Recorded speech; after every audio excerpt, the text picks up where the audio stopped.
Σήμερα θα σου μιλήσω για 2 τρόπους για να διαχειρίζεσαι το θυμό σου. Θα ξεκινήσω από το εξής πολύ βασικό. Το να θυμώνεις είναι απόλυτα εντάξει, είναι εντελώς φυσιολογικό.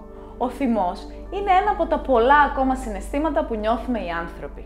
Σταμάτα λοιπόν να τα βάζεις με τον εαυτό σου κάθε φορά που θυμώνει. Δεν είσαι ο θυμός σου. Ο θυμός είναι ένα συναίσθημα που νιώθεις και όπως και τα υπόλοιπα συναισθήματα, έτσι και αυτό θα έρθει και θα φύγει.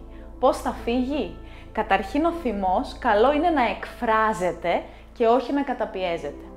Πρώτον, όταν νιώθεις έντονο θυμό, μπορείς να τον εκφράσεις λέγοντας αυτό που νιώθεις, χωρίς όμως να βιαστείς να πάρεις αποφάσεις ή να κάνεις κάποια βαρισίμαντη δήλωση που μετά θα μετανιώσεις.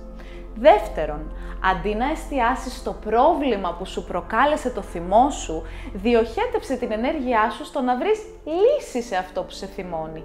Κοινώς, εστίασε στη λύση και όχι στο πρόβλημα. Κάνεις μια συζήτηση με κάποιον που σε εξοργίζει, που σε θυμώνει πολύ, που σου λέει κάτι που δεν σου αρέσει. Πόσο σίγουρος είσαι πως αυτό που ήθελε να εκφράσει είναι ακριβώς αυτό που κατάλαβες?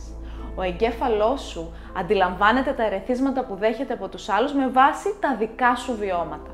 Οπότε, μήπως καλύτερα να βεβαιωθείς πως έχεις καταλάβει σωστά αυτό που ο συνομιλητής σου θέλει να εκφράσει.